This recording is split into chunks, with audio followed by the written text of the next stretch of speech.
What's up, guys? I've been meaning to make this video for a while. I'm actually not at home, but I've been wanting to cover it. It's about the whole Chicago, Illinois senator wants to ban video games.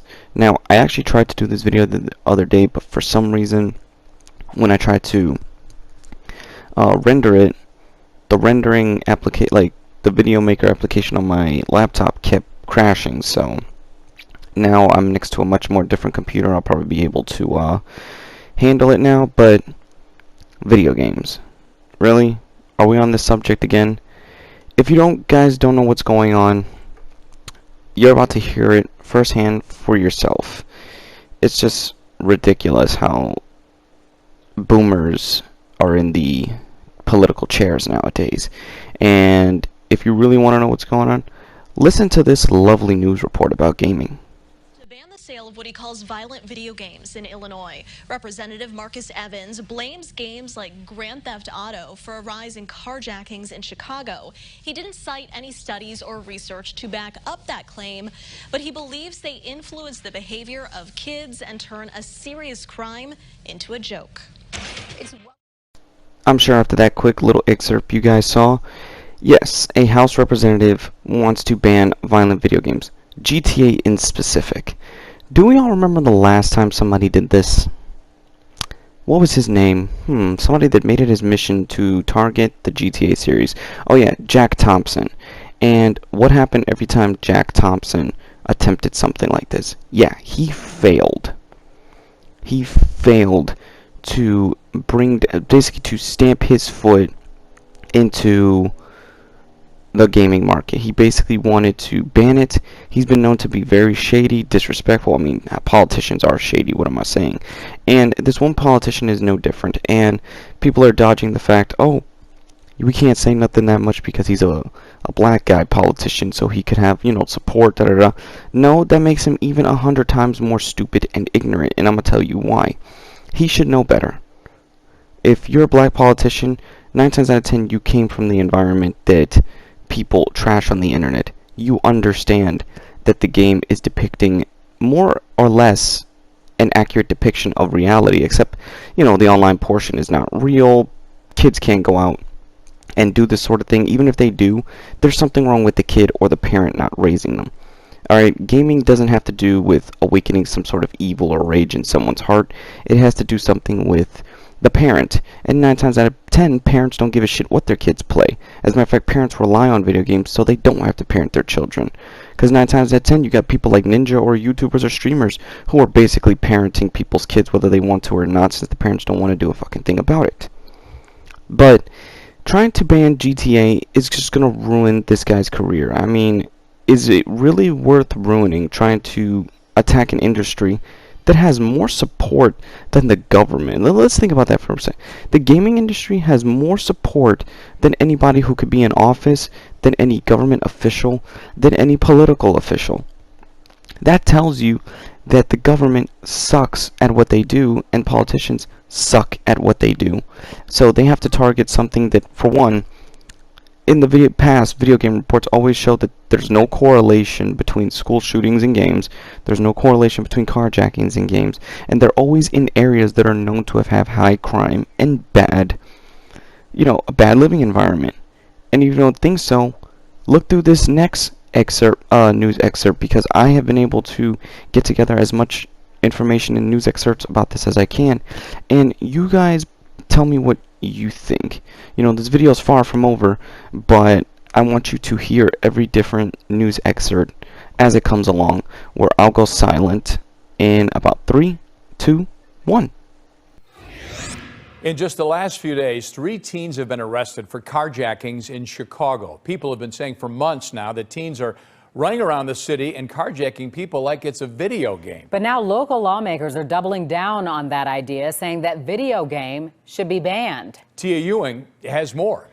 The carjacking suspects aren't even old enough to drive. To survive, they have to set up and pull off a series of increasingly audacious heists. Philanthropist Early Walker says violent video games like Grand Theft Auto could be influencing their young minds. There are instances in the game where an individual pulls up to a car, bumps the car, taps the car, gets out, pulls the individual out of the car, carjacks the car, pulls off. Walker met with Illinois State Representative Marcus Evans in January, and from there, legislation was drafted to amend a 2012 law preventing some games, including Grand Theft Auto, from being sold to children in Illinois. House Bill 3531, which will ban these video games and send a message. Different versions of Grand Theft Auto have been banned or censored in 5 different countries, but never in the United States. This past Friday, a former police officer was carjacked in his own driveway in the south suburbs. The car was later found in Harvey with the young suspect still in it. They don't care. They feel they're going to get right back out, especially juveniles. An expert told us the game can be the cause of violence, but it isn't the only factor. Should it be banned? I think so. However, there's probably lots of reasons for theft and lots of reasons for violence. Tia Ewing, Fox 32 News. Now, we did reach out to the makers of Grand Theft Auto. Rockstar Games never responded to our request for this story. As you can see from that excerpt, all you saw was a bunch of people who know nothing about video games, misinformation, and basically going with the age-old argument. Now, question, where are their studies? That's what I want to know. Where are the studies? Because they say that, oh, we've concluded. So where is your conclusion? Where's your charts? Where's your graphs? Where's your physical or handwritten or graphic evidence that violent video games awaken this criminal in people? Where does it make you see that? Because I'll tell you for one thing, if you want to talk about banning video games because of human-on-human violence, what about superhero games? What about fighting games? What about RPGs? That just shows you that other genres besides Grand Theft Auto destroys the arguments of Illinois Representative Marcus Evans. And think about that. You would not only be damaging Rockstar and damaging people from their jobs and causing local businesses to potentially shut down or affecting, revenue to these places. What about the WWE? Here, let me use that for example. If you banned WWE, which you really can't, there's no grounds to do so, and there's nothing in WWE that will cause you to do so. Do you know the WWE backlash that you would receive from not only the fans, but from the company? Do you know how quickly the WWE would be able to stomp out this fucking Illinois politician from banning their games? Yeah, very quickly. Because I think that politician would rather shut his mouth than to be RKO'd into the ground. I mean, that's just a fact. What about all the times their news reports were saying kids were wrestling or doing wrestling maneuvers and some kids have died doing that? That's not the WWE's fault. They even flat out will tell you, I've seen news reports where the WWE have said, hey, in a nice way, basically saying we don't condone that. Where are the parents? That's exactly what some have to question. Where are the parents when your kids are playing these video games? Because even if you tell a kid not to play a video game, if it's a game they want or interested in, they're going to go to a friend's house and play it anyway. Unless a parent goes in there and dictates what goes on in another parent's house, which that is the less likelihood because no parents let that happen. Lord knows I did it. My mom's shitty boyfriend at the time barred me from playing my Christmas gift, which was Grand Theft Auto San Andreas. I had to keep going to my friend's house in order to play it until my mom finally just said, fuck it, we're going to give him the game because he's just going to go and play it anyway. Kids or young adults are going to play what they want to play. You're not going to be able to stop them. And you're also talking about banning the sale to adults. Yeah, even good luck on that front because no senator... Adults don't listen to each other. If kids don't listen to each other, what makes you think adults are going to listen to another fucking Uncle Tom senator basically trying to tell us, well, you can't play video games. Why can't I play video games? I don't know. My studies don't prove that video games cause this, so why are you doing it? Oh, because I need something to do and to basically fill an agenda that I can't control my city, I can't control my town because of the crooks and criminals that run it. Well, that's the city's fault, not gamers' fault. I mean, you thought the Senate building was sieged. Wait until you piss off a group of gamers. That Illinois senator would have to hide in his house. seeing an alligator from the frickin' bayou there waiting for him like, where's my copy of GTA? You banned the sales, my friend. Now, while we're in the final stretch of this video, there's one thing left I want to show you. To those of you who are just getting into gaming now or younger gamers and weren't around for this one guy, I'm going to show you an example of who this senator reminds everyone of. If everybody remembers Jack Thompson, basically the lawyer that hates video games, here's a little excerpt from a show that he was brought onto a gaming developer's show, and the amount of disrespect, and I could see the gaming developer really wanting to hold his tongue. But this is what Christopher Evans, or whatever the fuck this senator politician calls himself, he's gonna fail at the end of the day. Look at this excerpt from this show and tell me if you don't see the difference between Jack Thompson and this. We're here in West Valley, Utah with the legendary Jack Thompson. I think there are a lot of people in the video game industry who actually have a hatred for what you represent. They see you as infringing on freedom. They see you as infringing on choices. What do you have to say to that? I don't want to take away their options. I just want to make sure they have no options. I have no problem with violence, but if there's a video game involved, that's a problem. I understand. I disagree. Having created mature-rated video games myself, and just listening to you, and effectively I'm one of the damned, apparently. Permanently. We'll just say that I disagree, but let's just say that I wanted to... Don't disagree or it'll be even hotter down there for you. See, video games, we know now that there's not only a neurological reaction to video games, but also a chemical reaction if you actually just see the cover. You're saying the very act of putting the mature label on the video game actually can hurt kids too. Well, I've said it'd probably be better if we didn't have labels on games altogether. So I'd rather kids buy incredibly violent pornographic games and be surprised. Than to consciously go and do it? Yeah, because then at least they can say to their parents, I had no idea. There's an organization that you're aware of called the ESA. They fight sort of the group battle for the video game industry. You've been attributed with being a big part of the reason why they're not able to stay together. How do you feel about destroying the ESA that way? Well, in fact, many years ago, I got wind of the fact that they were going to create the ESA. And I sent Doug Lowenstein and others a letter threatening them with incarceration if they even formed the organization. I'm going to be honest. Why start now? Go ahead. Isn't it the parents' responsibility to watch what their kid's going to be playing? What's the problem? What we need is wage controls on the executives of video game companies like Strauss Zelnick of Take-Two. He should be relegated by Congress to an annual salary of $3. This video game store is just like a big house of porn to you? Is that what this is? It's more like a crack den and whorehouse. I really think that the retailers are doing a much better job than you indicate in terms of keeping young people from buying violent. Excuse me.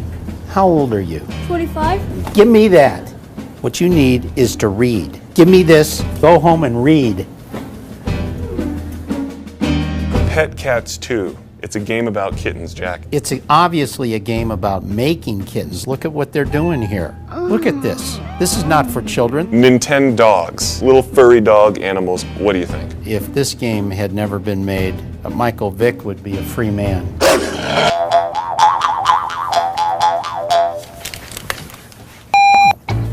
Wow, it's pretty cool. There's a lot of video gamers out there who just hate you. What do you have to say to those people? I would say to them what I said to Doug Lowenstein, because I'm opposed to violence in games. I will hunt you down and find you and I will kill you.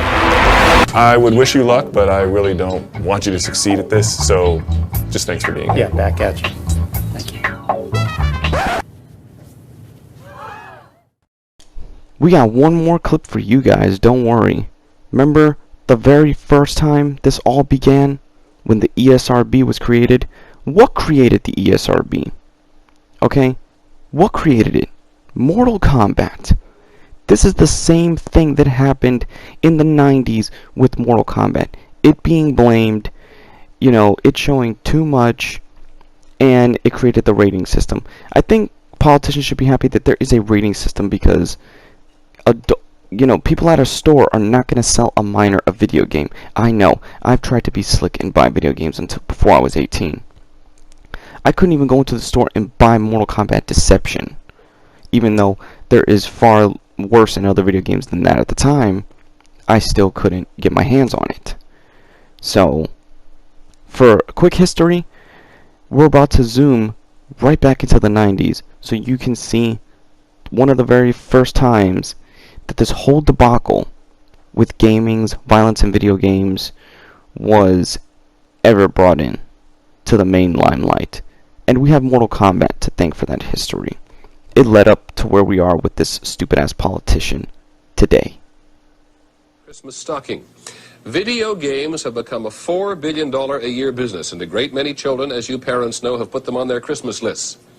As ABC's Bill Greenwood reports, there is a growing concern on Capitol Hill that parents who buy some of those games may not realize just how much violence they're getting. One of the most vicious games is called Mortal Kombat. The objective is to finish off your opponent violently. Another method is decapitation. Critics, including the National PTA, say such video games contribute to violence in real life. And television's Captain Kangaroo says parents are not paying enough attention. Understand that these are not harmless toys, that they can indeed cause great emotional and other damage to a child. Congress will be asked to establish a rating system to protect children from gruesome games. We now require warning labels on toys that can potentially damage children's bodies. Why not do so on a toy that can damage their minds? Barry Rhodes bought the game anyway, since it takes a special code to activate the violent scenes, which he says are a part of life. It's there, so I'm not going to try to hide my daughter from that. Even so, the giant Sega Corporation recently introduced a voluntary system to rate video games for use by a general audience, those over 13 and over 17. But there are lots of places where youngsters can play video games without such guidance or adult supervision. So next week, the U.S. Senate will conduct hearings on ways to supervise the video industry. Bill Greenwood, ABC News, Washington. And that is our report on World News Tonight. How many times do we have to teach you this lesson, old man?